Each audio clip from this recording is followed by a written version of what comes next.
Hello world, and welcome back to Minecraft Comment Blocks. For those of you who don't know, this is the series in which at the end of each episode you get to comment one Minecraft block or item that will be filled into this double chest provided to me in the next episode. I can use other blocks if I want to, and I reserve the right to exclude blocks that we've already selected in the past, or blocks that I can mass produce here in World.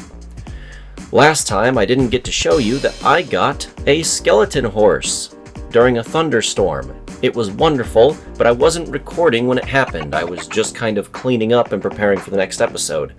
But I couldn't let it slip through my fingers, so I went and grabbed him. With that being said, it's time for us to go and see what today's block is that we have in store for us. And without further ado, today's block is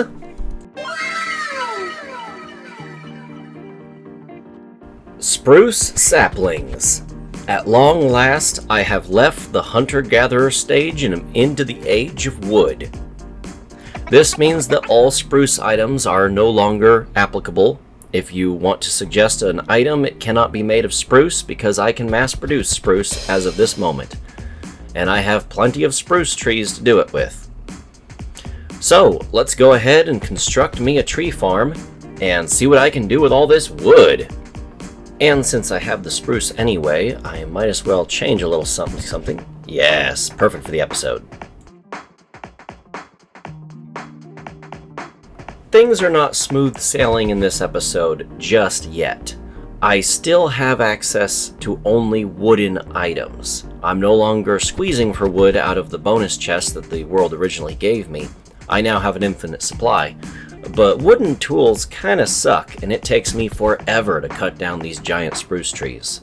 But I can't complain. With every block of spruce log I chop down, I get 4 blocks of planks, and that is great. I think it's time to finally produce a mob farm that's going to last more than just one episode. I can't believe I recorded hours and hours of me just chopping wood. There's no way you're willing to sit through that, so I'm going to skip any time I harvest new logs. Once again, it is time for this mob farm to come on down.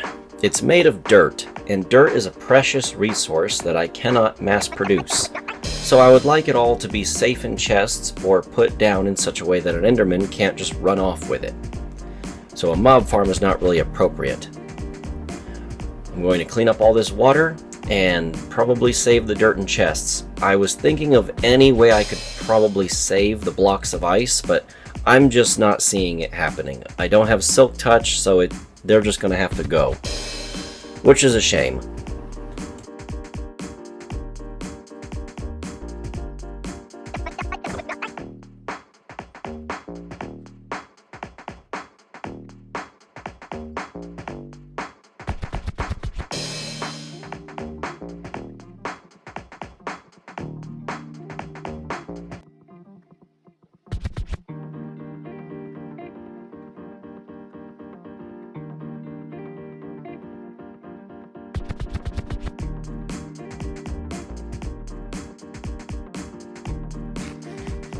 Here's my tree farm, by the way. It's for wood production only, not for looking pretty. One day I think I'd like to have a spruce forest, but I suspect that will not happen within this video. I just don't have the dirt to afford on something so luxurious.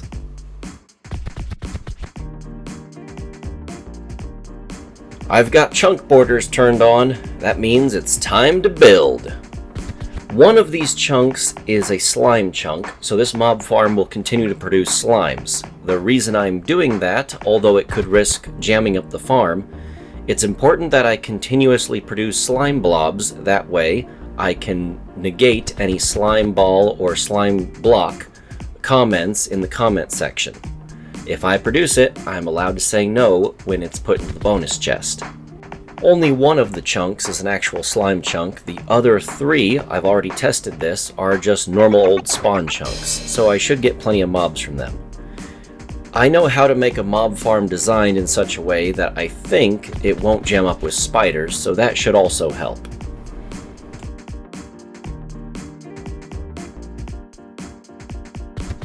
It's looking really good. I'm really happy with the shape. I don't know about this little kill chamber. I'm probably going to have to workshop this, but it is exactly where I want it to be, in between all 4 of these spawning chunks. Technically, I can extend this mob farm all the way up to the ceiling, but that's not really necessary. I think it'll be fine with just a couple of layers, especially right now that mobs can only spawn inside the spawner. These giant mob spawners look intimidating to build, but I think a big mistake people make when they try to build them is they build them out of cobblestone. Cobblestone is a block you only get 1 for 1, although it looks like you have a lot of them saved up from mining. You're much better off using wood, because wood is a 1 to 4 ratio, so you're going to be able to get a large number of those for your spawn platforms a lot faster. Currently, I'm working on the collection system. This is how all of the mobs are going to be collected into a single location so I can whack them with a sword and hopefully get much better loot than any of the other mob farmers that killed them through natural fall damage. And you might notice a problem.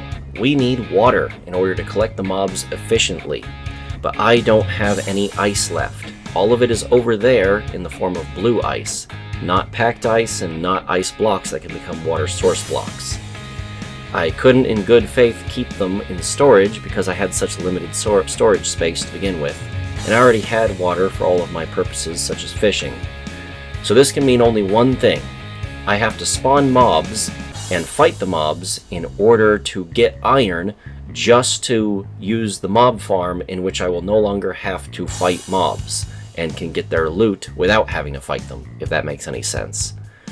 So I need a mob farm in order to build my mob farm.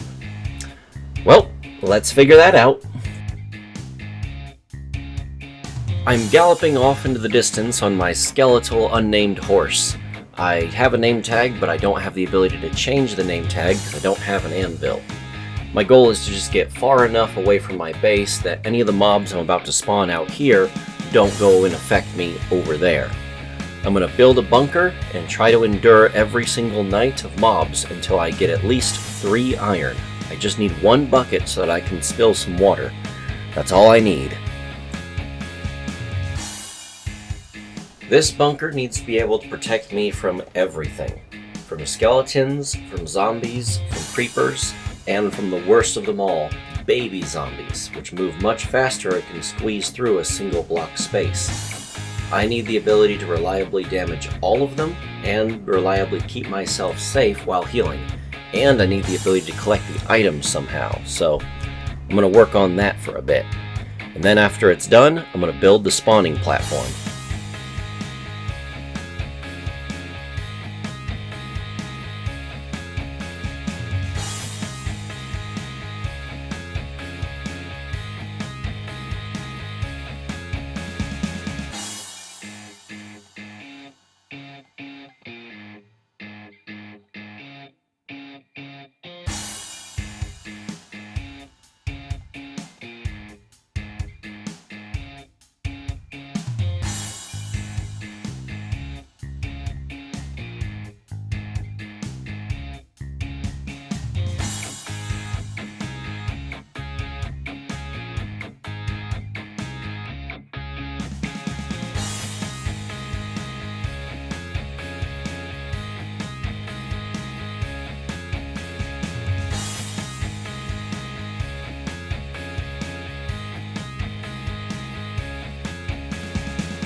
I'm far enough away for mobs to start spawning, and close enough that some of the zombies can actually see me.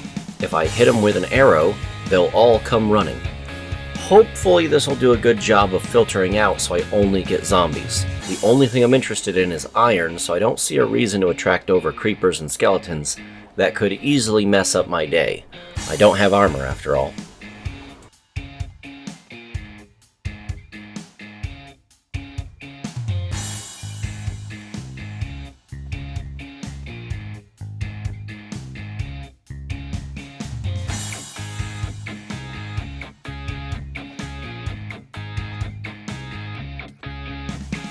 So tell me, world, did you know that a baby zombie riding a chicken can fit through a smaller than 1 block gap? Because I sure didn't.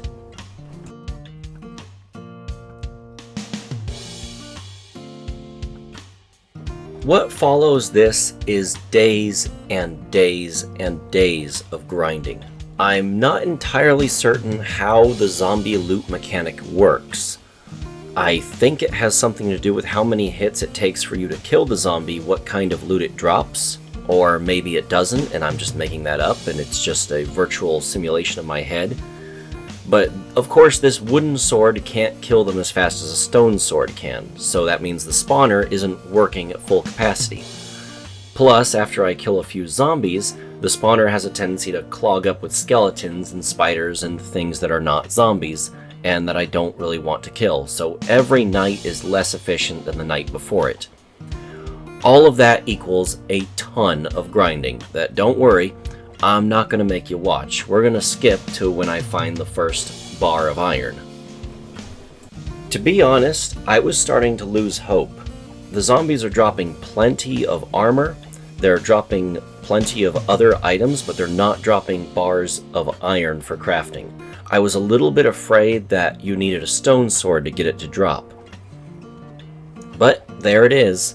A single bar of iron finally dropped, and it's all mine. All I have to do now is pick it up and run back inside. And with that, we're 1/3 of the way to a bucket.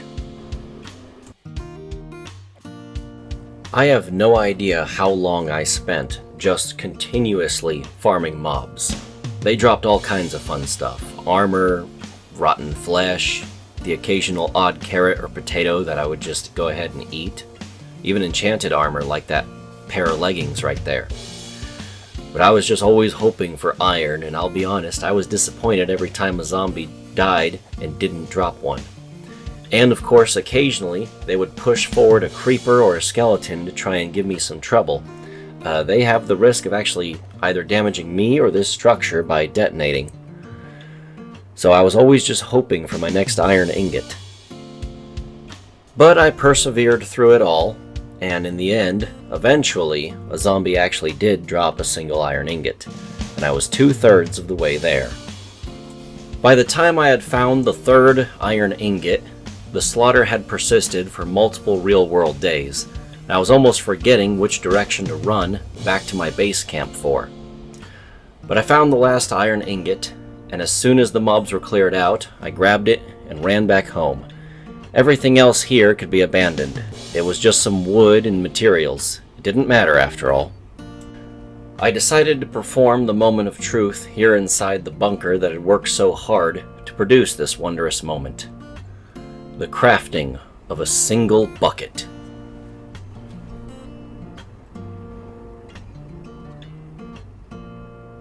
Yes. Now we can depart. As long as I'm heading back to my main base, I would like to clarify something. Although I can produce items made of iron out here in the middle of nowhere, that's not really the same thing as mass production. Even from my mob generator, it still relies on a loot rate chance that is very rare, so I'm not going to consider that as my ability to produce iron items. Once I get an iron golem farm, then iron-based items will be off limits. But until then, feel free to comment anything made of iron as something that can be received in the double chest. Those are still on the table. I was about to skip the entirety of building the mob farm because I figured it would be boring. I've built these in the past. But real quick, I wanted to show you that on the inside you can see there that all of my spawning platforms do not touch the outside walls. That is so that spiders will drop down, hit the water, and then flow into the collection system. So the only place the spiders get stuck is right before the drop to the kill chamber. So it's still likely that they will have a tendency to fall down and not clog up the mob farm nearly as much.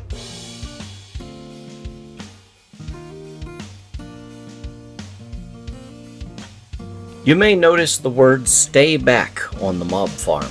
That is because I don't have a good track record with building these things without creepers just exploding in them. In fact, usually I have to make them waterlogged and therefore creeper proof. One day I will figure out a way to build these in such a manner that creepers will not be able to explode inside of them. I'm thinking some kind of water-based creeper filter, but that's in the experimental phases right now, and I just don't have the ability to work on that at the moment. So, for now, I'm going to have to just remind myself all the time to stay far enough back that the creepers will not explode on me.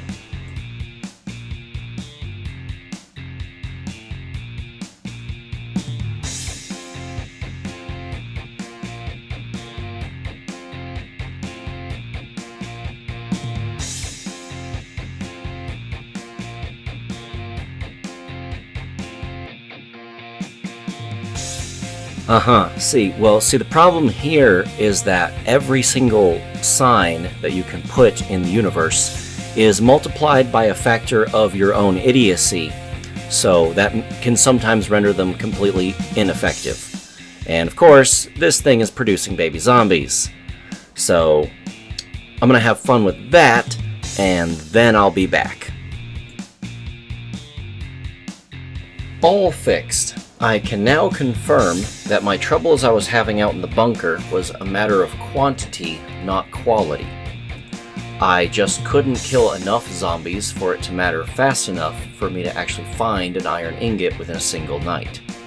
This thing is not only producing iron, it's producing all kinds of wonderful treasures. I'm getting enchanted bows, enchanted armor, and I'm even getting copper occasionally, as it seems to have a habit of producing drowned, which I'll take. I'll definitely take some copper. As soon as I get enough iron, I'm going to upgrade it to have hoppers so that I'm not constantly jumping around it and risking another creeper explosion.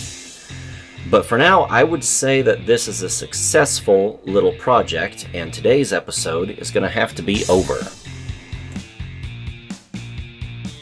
Thank you all so much for watching this video. Don't forget to like, comment, and subscribe. It helps me in my eternal battle against the YouTube algorithm. And especially don't forget to comment the block you'd like to see in the next video in the comment section down below. And remember to upvote a comment that you particularly like. I'll accept a vote over a personal choice any day of the week. For now, this is Timber, and I'm about to be saying bye-bye!